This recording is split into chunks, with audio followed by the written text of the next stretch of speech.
Kama walivyonena wahenga na wahenguzi wenye lugha, kilicho na mwanzo hakikosi mwisho. Haswa kwa si wanadamu tuliumbwa kwa udongo, na papo hapo ndipo tutakaporudi. Mheshimiwa Raila Odinga kaiaga dunia majira ya asubuhi siku ya Jumatano mwaka wa 2025. Kwa hakika ni habari ambazo zimepata Wakenya wengi na mshtuko wa moyo.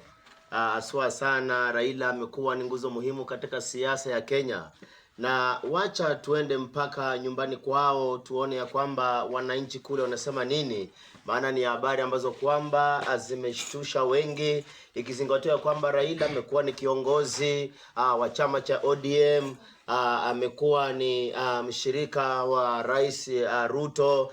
Wacha tuende mpaka nyumbani kwao tuone nao wanasema nini nyumbani Siaya. Tukiwa mastudio tunaenda moja kwa moja mpaka kwa mtangazaji wetu kule Siaya Bondo, nasi tukipiga tama moja ya maji tuone nyumbani wanasema nini.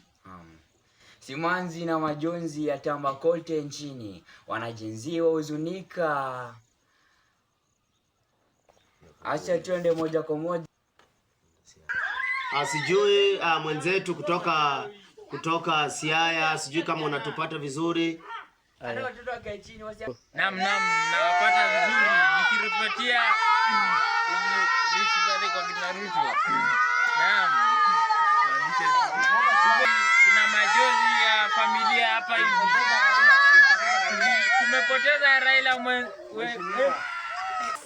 Naam, huyo alikuwa mwenzetu kutoka kaunti ya Siaya akituletea moja kwa moja jinsi matukio na wananchi walivyopata hiyo habari ya kupoteza mwenda zake ambaye ni Mheshimiwa Raila Amolo Odinga. Ikumbuke ya kwamba alikuwa ni Prime Minister kwa mwaka wa 2017 au 2007 wakati alikuwa nambari ya pili katika kura ya uchaguzi mkuu, ama vipi mwenzangu? Na ikumbuke ya kwamba alianza kuania urais kutoka mwaka wa 1997, mwaka wa 2002 akaunga Mheshimiwa Rais mwenda zake, Mungu amlaze mahali pema, Kibaki mkono, mwaka 2007, 13, 17 mpaka leo, mpaka kumpoteza. Wanasema ya kwamba alikuwa na miaka 80. Hadi wakati mwingine, tunashukuru sana na tutazidi kumjuza matukio jinsi yatakavyokuwa yanatukia. Asanteni sana. Asante sana. Naam, Waswahili wasema hata chakula kio kitamu aje lazima kitakuwa